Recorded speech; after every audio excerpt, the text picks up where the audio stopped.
Para kekasih, itu sebab perhatikan.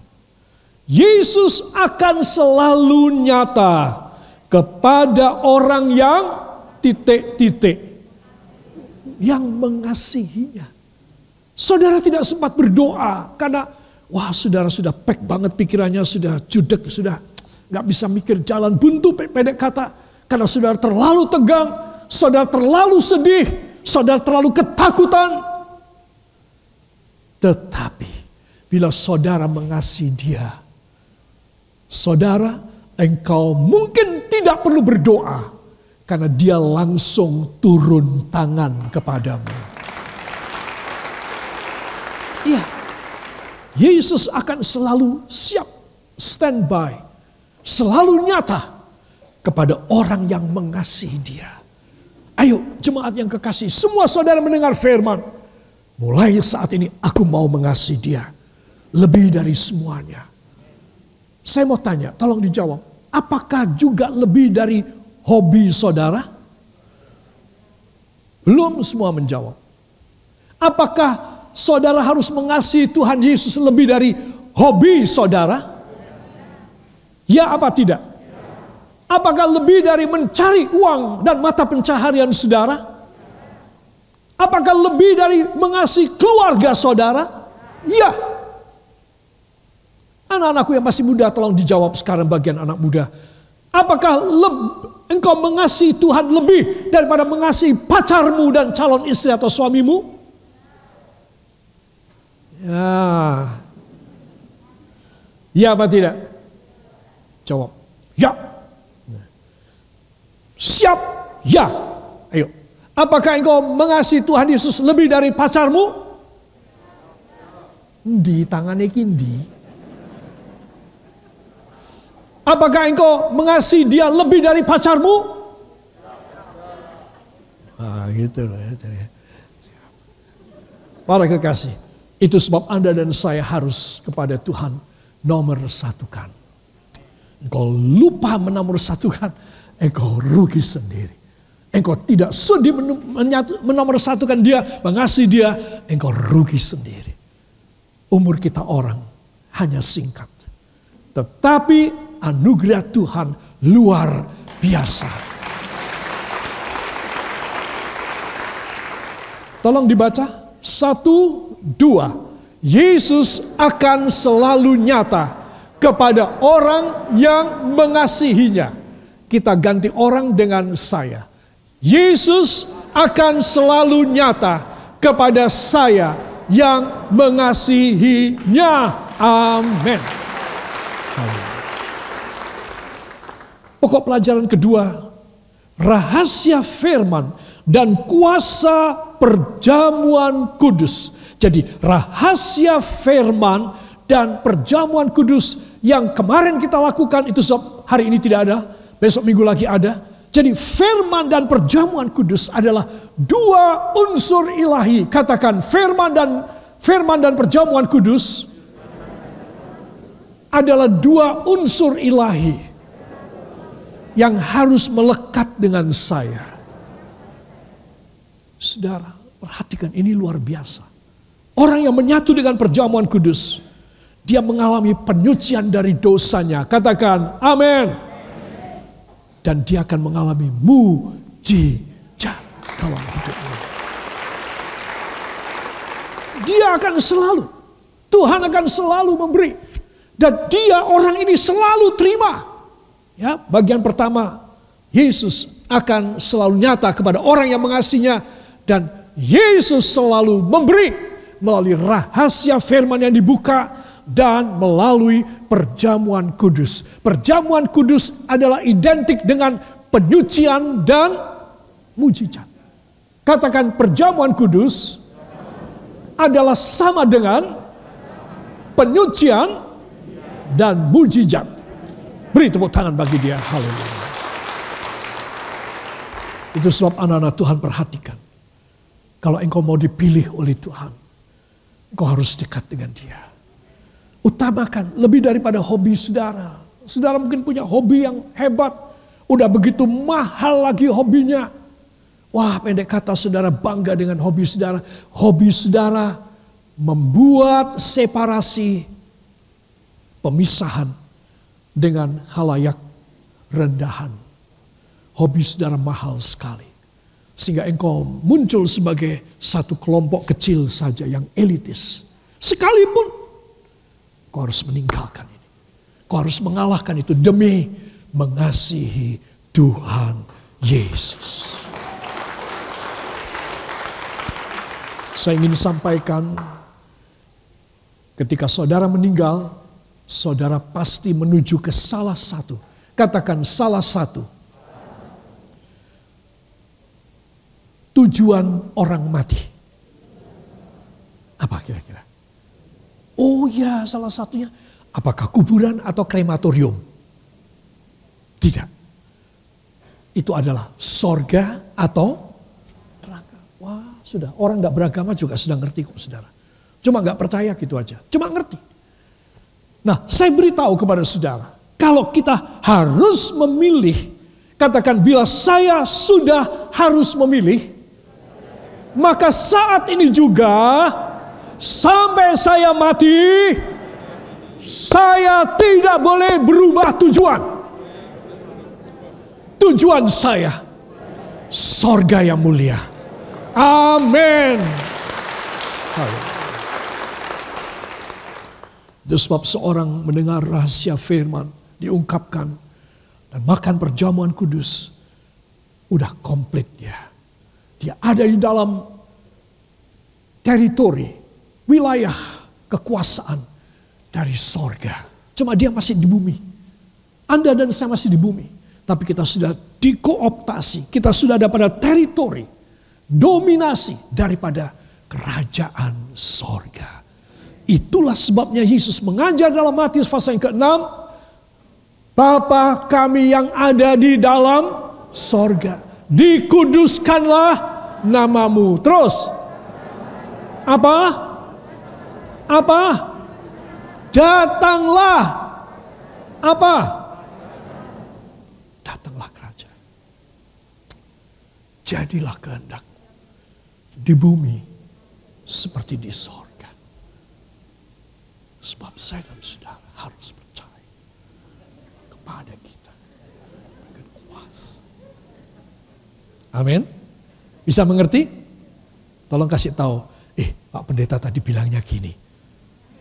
Pasti salah. Saudara yang kekasih, perhatikan. Saudara harus menjadi satu orang yang mempunyai kuasa Allah. Aku harus meninggalkan semua keduniawian. Gak lama aku mau mati. Jadi aku harus ada di dalam keselamatan Tuhan. Saudara, itu satu hal yang penting. Lebih penting dari apa yang menjadi hobimu, kekayaanmu, warisanmu, dan segala harta benda. Baik harta benda, intelektualitasmu yang hebat. Engkau seorang yang encer otaknya. Tidak ada apa-apanya. Tidak ada orang pintar di dunia ini. Hanya seorang yang berhikmat kepada firman. Dia dianggap pintar di hadapan Tuhan.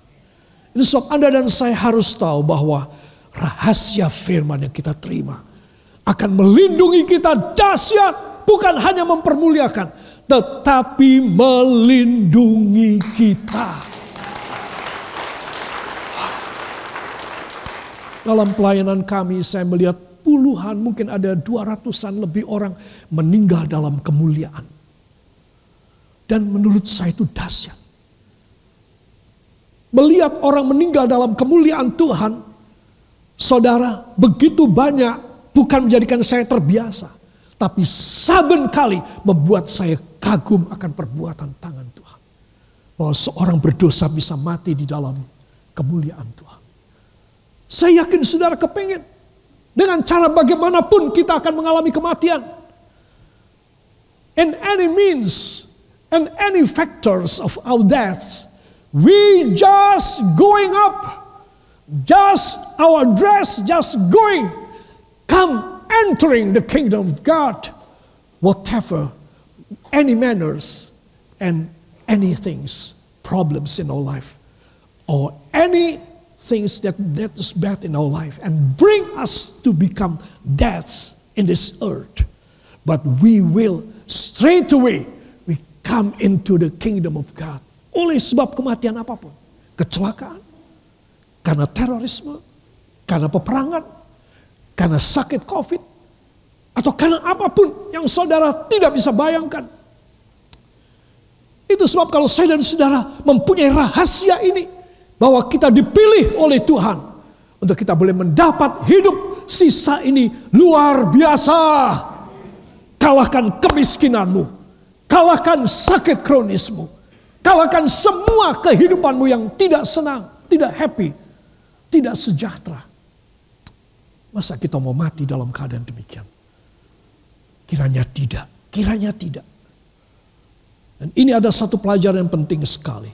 Supaya Anda dan saya memiliki dalam hidup kita sisa hidup yang luar biasa. Saya tutup di sini. Karena kita tidak ada perjamuan kudus, jadi saya happy banget. Karena bisa menggunakan waktu sebaik-baiknya. Ya. Para kekasih, ketika ia berfirman dengan kita, apa dan yang terjadi? Matius 8 ayat 3 dan 7. Tolong dibuka pada Alkitab saudara. Injil Matius pasal yang ke-8. Tidak lama, saya tidak lama. Sebentar juga selesai. Matius pasal yang ke-8 ayat 3 dan ayat yang ke-7. Hebat sekali Matius 8 ini ya. Ayat 3 dan ayat 7. Ayat 3, Yesus menyembuhkan seorang yang sakit kusta. Ya. Ayat 7, Yesus menyembuhkan hamba seorang perwira di Kapernaum. Ayat 3, 1, 2. Lalu Yesus mengulurkan tangannya, menjamah orang itu dan berkata, Aku mau, jadilah engkau tahir. Seketika itu juga tahirlah orang itu daripada kustanya. 7. Yesus berkata kepadanya, Aku akan datang menyembuhkannya. Amin. Saudara, lihat. Dua peristiwa ini mirip tapi beda. Seorang yang sakit kusta, dia berseru kepada Tuhan dan minta disembuhkan. Lalu Yesus mengulurkan tangannya, ya ampun. Orang yang intelek gak akan mau melakukan. Dokter juga tidak akan mau melakukan. Ya, kecuali mereka sudah dilengkapi dengan APD yang baik untuk menjamah orang sakit lepra. Karena ini penyakit menular. Dan ini penyakit berbau busuk. Yesus enteng saja tanpa hambatan. Dia menjamah. Dan dia berkata, Aku mau, ya. Dia berkata, aku mau, jadilah kamu tahir. Tahir ini beda dengan kata sembuh. Tahir ini suci, bersih. Itu tahir. Saudara, jadilah kamu tahir. Saudara, maka seketika itu juga tahirlah orang itu daripada kustanya. Kenapa sih Tuhan? Engkau tidak mengatakan langsung aja gamblang sembuh. Tidak. Luar biasa. Hikmat dari Tuhan Yesus ini dahsyat. Bila saudara membaca dalam kitab Imamat orang Lewi. Mulai dari kitab Keluaran, Imamat, Bilangan. Maka saudara mendapat peraturan tentang menangani orang lepra atau kusta. Kalau seorang sakit kusta karena kemujizatan Allah tiba-tiba dia sembuh. Dia harus memberikan persembahan kepada Tuhan, korban ketahiran. Korban karena dia sudah bersih, sudah lepas dari penyakitnya, sembuh dan suci. Artinya dia nama baiknya akan dipulihkan kembali. Ya, sehingga dia punya nama baik. Bukan, hati-hati ini orang kusta. Enggak, kalau sampai ada orang mengatakan dia masih kusta, orangnya akan dihukum. Saudara. Karena dia sudah memberikan korban ketahiran. Jadi Yesus luar biasa. Dia tidak mengatakan sembuhlah engkau.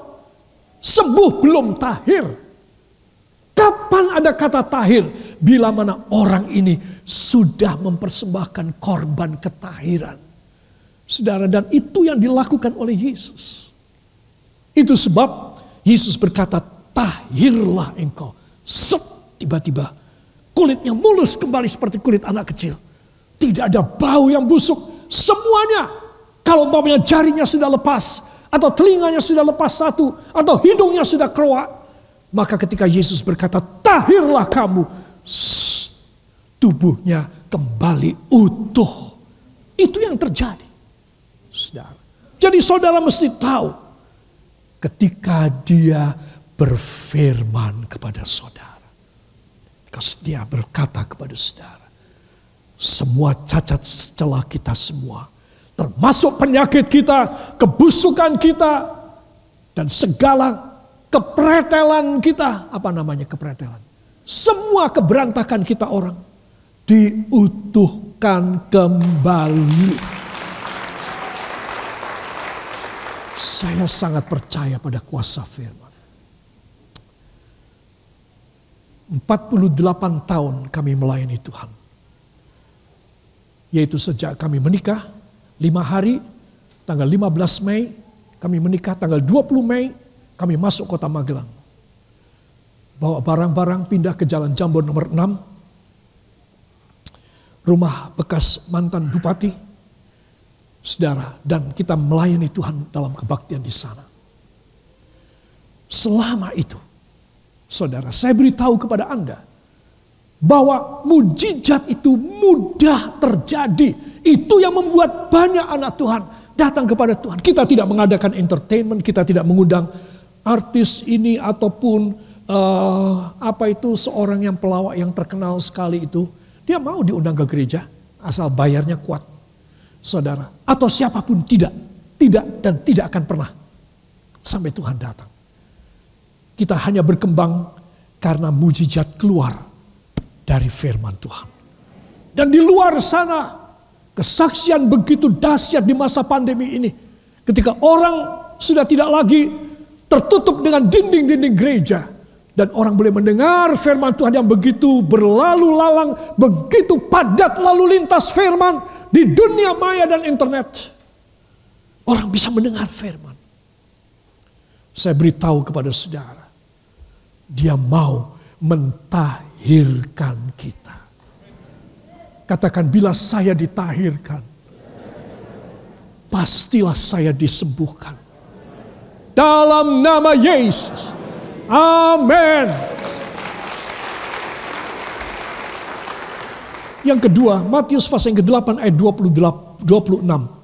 Badai diredakannya. Kita akan buka bersama. Matius pasal yang ke-8 tadi, ayat yang ke-26.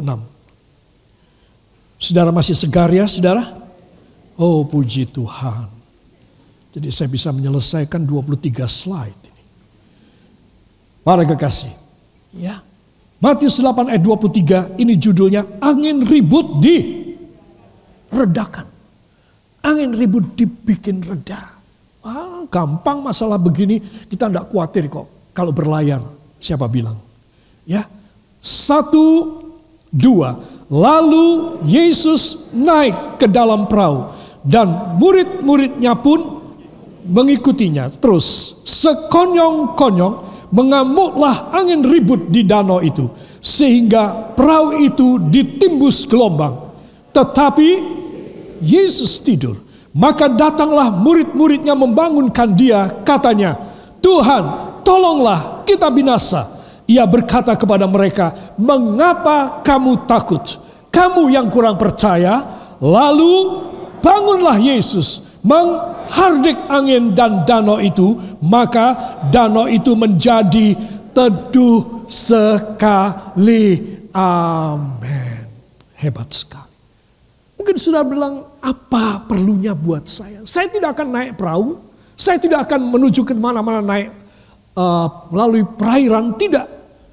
Saudara, badai itu adalah sesuatu bencana dan sesuatu tragedi dalam rumah tangga, dalam pribadi, dalam perusahaan, dalam masa depan anak-anak muda. Saudara, badai juga berarti sesuatu yang kolaps dan sama sekali hancur bagi kakek dan nenek yang sudah sepuh, yang tidak ada jaminan hidup. Itu badai. Artinya sebentar lagi di perahu ini kapal pasti tenggelam, pasti karam.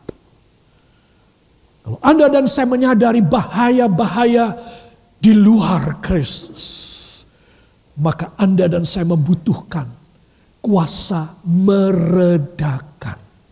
Katakan kuasa meredakan. Ibu-ibu dan bapak-bapak, kalau pasang suami istri berantem, yang satu harus bukan mengalah, saudara, tetapi harus rohani. Kalau saudara mengalah saja, saudara akan diinjak-injak. Tapi saudara harus rohani. Hei, kenapa? Ya apa tidak? Harus rohani. Harus rohani. Apa contohnya? Kalau berantem, sebentar aku mau doa dulu.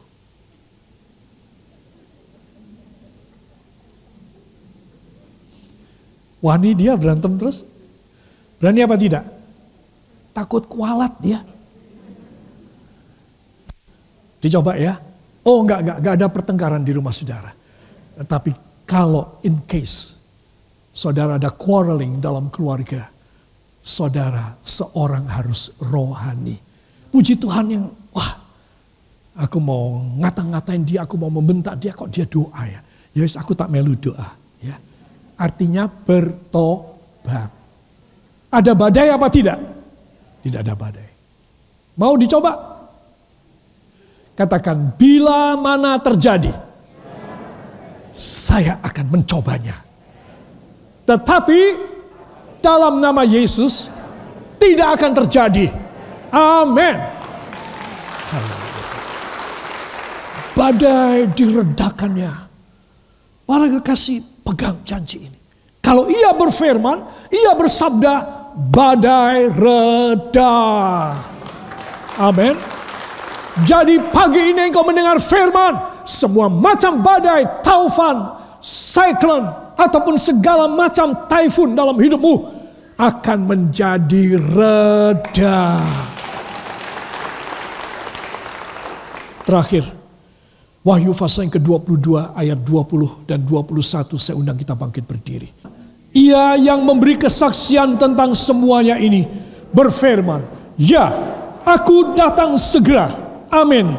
Datanglah Tuhan Yesus. Kasih karunia Tuhan Yesus menyertai kamu sekalian. Amin. Beri tepuk tangan bagi dia. Ya enggak apa-apa, begini. Beri kemuliaan bagi dia.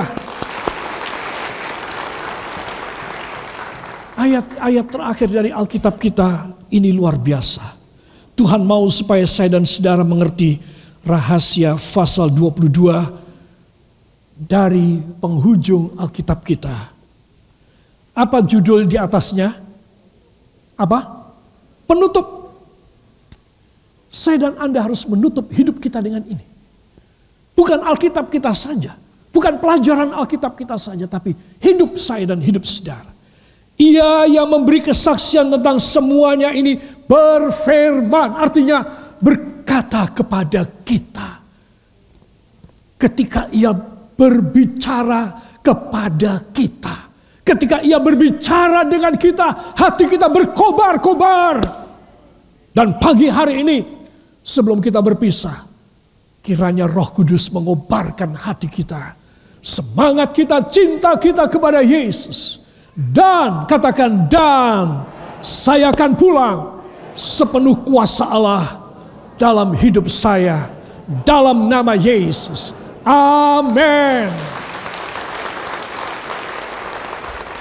Angkat tangan kanan saudara. Sampai Tuhan Yesus datang. Dia berfirman, ya, aku datang segera. Amin. Datanglah Tuhan Yesus. Kasih karunia Tuhan Yesus menyertai kami sekalian. Amin. Semua mata pejamkan, kepala tundukkan, datang pada Tuhan Yesus. Hati kami berkobar-kobar, kami tidak mau lemes. Kami tidak mau surup dan layu. Hati kami penuh dengan kobaran daripada suaramu, daripada firman-Mu. Biarlah kuasa-Mu menyertai hidup kami. Taruh dua tangan di dada. Saya beri kesempatan. Saudara berbisik dalam doa saudara. Ingat, kuasa yang berkobar itu adalah Roh Kudus. Maka Dia akan memberikan kasih karunia sampai Maranatha, Yesus datang kembali. Dia berfirman ketika Ia berbicara dengan aku pagi ini. Haleluya.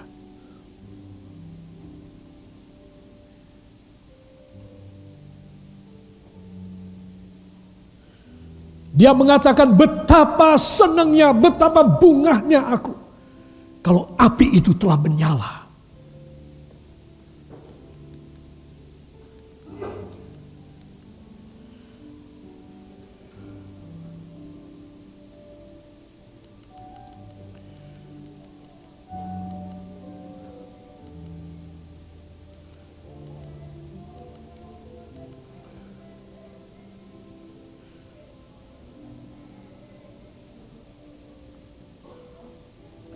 Biarlah api itu menyala. Api yang kau lempar ke bumi harus membakar hidup kami, berkobar-kobar di dalam Engkau. Sehingga doa-doa kami mujizat mudah terjadi. Dan tidak ada yang mustahil bagi kami. Hargai para kekasih yang telah sowan kepadamu. Mereka mengutamakan Engkau, ini luar biasa. Apa saja yang mereka mohon, please, beri yang terbaik saja kepada mereka. Haleluya.